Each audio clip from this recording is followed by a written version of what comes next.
Por supuesto. Bueno, estamos en el 11 25 80 93 60, estamos con el hashtag Atentamente y estamos con nuestra compañera Carla Perelló de la redacción del Destape. Carla, bienvenida. ¿Qué tal? Muchas gracias. Llegan las noticias de Guatemala. Sí. Un intento de golpe. Así es, eso es lo que están denunciando en este momento. Es el candidato electo, en realidad, Sí. presidente de Guatemala, Bernardo Arévalo, por el Movimiento Semilla, junto con su compañera Karina Herrera, denunciaron el viernes pasado la instalación, digamos, la puesta en marcha de un intento de golpe de Estado para que ellos no pudieran asumir el próximo 14 de enero. Faltan unos meses, Sí. pero evidentemente ha habido durante este tiempo, durante el proceso electoral, una serie de acciones por parte de distintos poderes que han llevado a denunciar esta situación. Traje un audio que vamos a escuchar ahora de la conferencia de prensa que dio justamente Bernardo Arévalo, así que lo escuchamos a él un poquito primero y después contamos un poco. ¿Cómo no? Existe un grupo de políticos y funcionarios corruptos que se niegan a aceptar este resultado y han puesto en marcha un plan para romper el orden constitucional y violentar la democracia. Estas acciones constituyen un golpe de Estado que es promovido desde las instituciones que deberían garantizar la justicia en nuestro país, encabezadas por la fiscal general Consuelo Porras, por el fiscal Rafael Curruchiche y el juez séptimo de instancia penal Freddy Orellana, así como la Junta Directiva del Congreso de la República y otros actores corruptos y antidemocráticos. Estamos viendo un golpe de Estado en curso, en el que el aparato de justicia es usado para violar la justicia misma, burlando la voluntad popular expresada libremente en las urnas el 20 de agosto.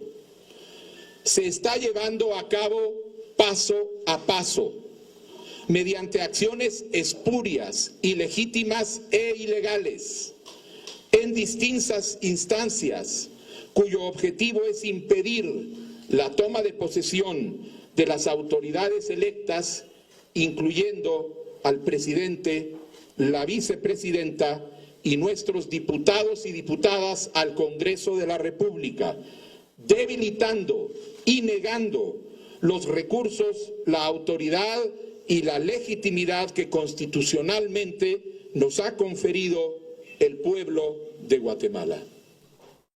Una vez más, un país de Latinoamérica con una democracia en emergencia. Sí, exactamente. Bueno, ahí escuchábamos, como recién decíamos, al candidato electo a la presidencia, Bernardo Arévalo, que, nada, el audio era un poquito largo, pero me parecía interesante traerlo porque él de alguna manera traza el escenario de lo que se está viviendo, ¿no? Mencionando a distintos actores políticos que hacen parte, digamos, a esta trama que él denuncia. Para hacer un pequeño raconto, ¿no?, de qué fue lo que pasó, ¿no? ¿Por qué? ¿A qué lleva, digamos? ¿Cuáles son los elementos que tiene Bernardo Arévalo para denunciar esto? El 25 de junio fueron las elecciones generales, donde el Movimiento Semilla sorprende en realidad en un segundo lugar. No se estaba esperando, hubo un proceso electoral previo a eso incluso, en donde hubo proscripción de candidatos, persecución. Entonces no se esperaba, digamos, que este candidato emergiera. Claro. Por eso, digamos, en primer lugar sorprende. ¿Qué pasa al día siguiente de las elecciones? Empiezan las denuncias por irregularidades supuestamente en los comicios, se suspende, digamos, la proclamación de justamente del proceso electoral, no se confirmaba que hubiera balotaje directamente. Todo eso generó, digamos, una inestabilidad, ¿no?, institucional. Es lógico, ¿no?, cuando no se saben los resultados, de a ver qué está pasando.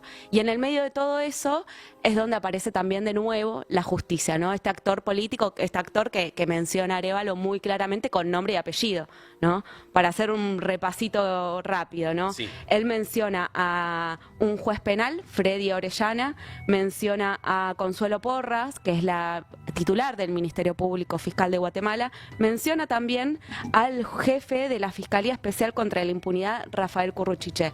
¿Por qué? ¿Qué lugar tienen estos actores? Bueno, fueron los que de alguna manera garantizaron que el partido Semilla, el partido de Bernardo Arévalo, fuera suspendida su personería jurídica. Entonces eso planteaba un escenario, digamos, de un candidato a la presidencia, por más de que ya estaban confirmados el balotaje, casi sin partido. Claro. Claro. Eso finalmente quedó en suspenso, no se llevó a cabo, pero así se llegó a la segunda vuelta. Se llega a la segunda vuelta de Bernardo Arévalo contra Sandra Torres, una figura política reconocida en Guatemala, que era la tercera vez que aspiraba a la presidencia, no llegó. Bernardo Arévalo gana con el 60% de los votos. O sea, Ok. unas elecciones que igual con una gran abstención, ¿no? Mucha desconfianza en las instituciones por parte del pueblo de Guatemala, pero aún así, un 60% de los votos fueron para Bernardo Arévalo. Ahora, ¿qué pasa después? Se confirma la suspensión de la personería jurídica del movimiento Semilla. Entonces se genera un escenario inédito en donde un presidente asumiría sin su propio partido. En medio de todo esto, porque cada vez se van sumando más cosas, aparece también una medida cautelar de la Comisión Interamericana de Derechos Humanos que pide resguardar la vida de Bernardo Arévalo y de Karina Herrera. Entonces ahí, digamos, ahí es donde entran también en juego otros actores de la sociedad como fundaciones, no sé, fundaciones, organizaciones civiles que lo denuncian, que lo criminalizan, que lo tratan de Arévalo. Claro, que lo tratan de terrorista. Quizás algunas palabras nos empiezan a resonar ahora Sí. acá en Argentina, ¿no? Que lo tratan de terrorista, de comunista, de socialista, con un discurso homofóbico. Bueno. Completa. Completo. Completa se la hicieron. Sí, exactamente. Y a todo esto, otro actor que menciona también Bernardo Arévalo, ¿cuál es? Lo que pasa en el Congreso. Basados justamente en la suspensión del movimiento Semilla, de la personería jurídica, los partidos mayoritarios del Congreso, que todavía no hubo recambio, deciden suspender justamente la bancada de Semilla. ¿Qué implica esto? Que los próximos legisladores del movimiento no puedan, por ejemplo, presidir comisiones, acceder a asesores, participar en la conformación de la agenda legislativa. O sea, Pasan a ser simples votantes, personas Claro. que votan y nada más. Exactamente, a pesar de ser el partido oficialista sin una mayoría, porque Sí, de no, todas claro. maneras llega sin una mayoría. Es lo Entonces- más básico, o sea, poder formar un bloque es la cosa más básica que existe cuando vos entras a Exactamente, una- por eso, digamos, Bernardo Arévalo, denuncia, digamos, todo este proceso, se basa en todo este proceso para denunciar la conformación, la puesta en marcha, en realidad, de un golpe de Estado. Ahora, esto tiene un trasfondo, en realidad, que va un poquito más allá en la historia política de Guatemala, que tiene que ver con una institucionalidad justamente bastante debilitada, que el pueblo de Guatemala, evidentemente, lo sabe, por algo le dio sus votos a él. Claro. Y incluso, bueno, había unas imágenes, pero ayer hubo una gran movilización del pueblo de Guatemala Sí. denunciando justamente a estos personajes que mencionaba Arévalo. Ujú. Sobre todo a Consuelo Porras, que es la titular del Ministerio Público Fiscal, que no sé, que determinó allanamientos contra el movimiento Semilla, contra el Tribunal Superior Electoral. Ahora, la última novedad que tuvimos hoy, justamente, en realidad ayer a la noche, fue que finalmente el Tribunal Supremo Electoral decidió no suspender la personería jurídica de Guatemala, Ok. del movimiento Semilla. Así que nada, está en veremos, pero digamos, esta situación de tensión todavía sigue vigente. Algunos de los referentes políticos del movimiento Semilla se pronunciaron, obviamente a favor de esta decisión del Tribunal Supremo Electoral, pero aún así, digamos, sigue existiendo, digamos, esta alerta sobre lo que está pasando, ¿no? En O sea, Guatemala. que el movimiento no es, digamos, no tiene la proscripción ahora como sello electoral, pero sigue sin poder formar bloque. Por ahora, claro, por ahora el Congreso no se pronunció porque Porque los atacaron por todos lados. Exactamente, todavía el Congreso no se pronunció, ahora no tendría una base en realidad esa justificación, esa acción, digamos, que Claro. llevaron a cabo porque ellos se basaron justamente en la proscripción, en la suspensión de la personería jurídica, ahora eso no tiene sustento. De todas maneras, eso hay que ver qué pasa, porque, digamos, los actores judiciales están, digamos, bastante atentos a la orden del día de lo que está pasando en el país. Y como decía, ¿no? Esto tiene un trasfondo un poco más más profundo en lo que está pasando en Guatemala, quería mencionar esto porque me parece interesante. Hay una denominación que le puso el propio pueblo de Guatemala a estas alianzas de los poderes, A ver. que le pusieron Pacto de Corruptos. Upa. Que está conformado, o sea, así lo llaman, ¿eh? Upa. Hubo una gran movilización en 2015 en contra de esto que denominaron el Pacto de Corruptos. Esa movilización estuvo liderada por el movimiento indígena, sobre todo porque Guatemala tiene un gran porcentaje de Sí, población claro. indígena, que está conformada por ¿quiénes? Por el empresariado, por el poder político, por el poder judicial, por estas fundaciones, ¿no? Que actúan en esta red también para promover denuncias en contra de los que ellos consideran terroristas, ¿no? Por ejemplo. Entonces, digamos, es la apuesta, es el accionar concreto de este pacto de corruptos que viene denunciando la sociedad guatemalteca, con la que se pronunció en contra en las urnas, con el voto popular, ¿no? Bernardo Arévalo habló de la burla a la voluntad popular, de que eso es lo que se está, Claro. digamos, intentando llevar a cabo al no escuchar, digamos, la proclamación de lo que decidió el pueblo, ¿no? Entonces eso, me parece que nada, hay que estar atentos.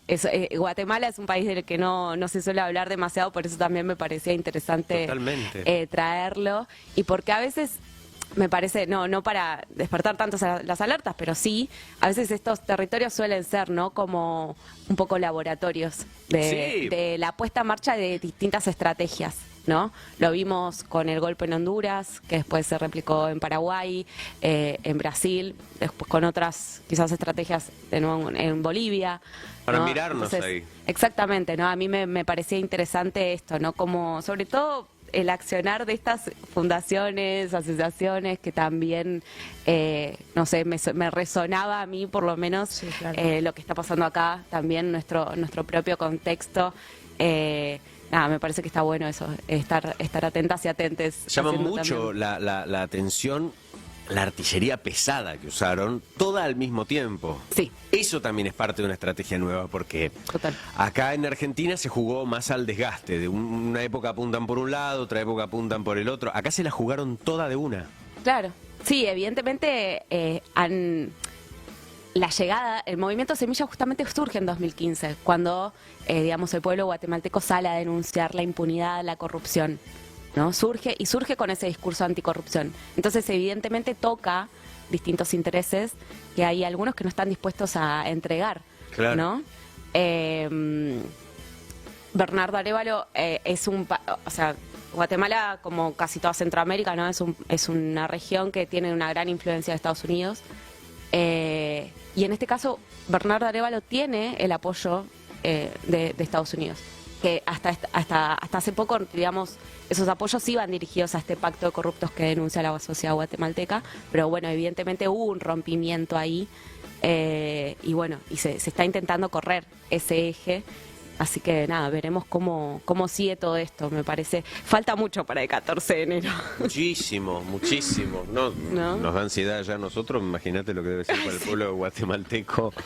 Por favor, vivir en esa incertidumbre. Vamos a seguirlo de cerca, este tema, y por supuesto leyéndote en el destapeweb.com. Bueno, muchas gracias por eso y muchas gracias por esta invitación. Nada, les cuento, justamente hace poco hice una entrevista a un dirigente un referente de derechos humanos de Guatemala, Mario Polanco, me pareció súper interesante también. Él justamente antes de que pasara todo esto ya me había adelantado, hay que ver si se asumen, me dijo, y yo me quedé y fue como... Sí, bueno, puede ser, y no, efectivamente a los 2 días, en ese momento mientras estaba hablando con él, estaba saliendo la medida cautelar de la CIDH para la preservación de la vida de los candidatos electos. Entonces fue como, bueno, hay que mirar. Está pasando. Carla Exacto. Perelló, muchísimas gracias. Muchas gracias. Gracias. A ustedes. Carla Perelló, aquí en Atentamente la leen en eldestapeweb.com.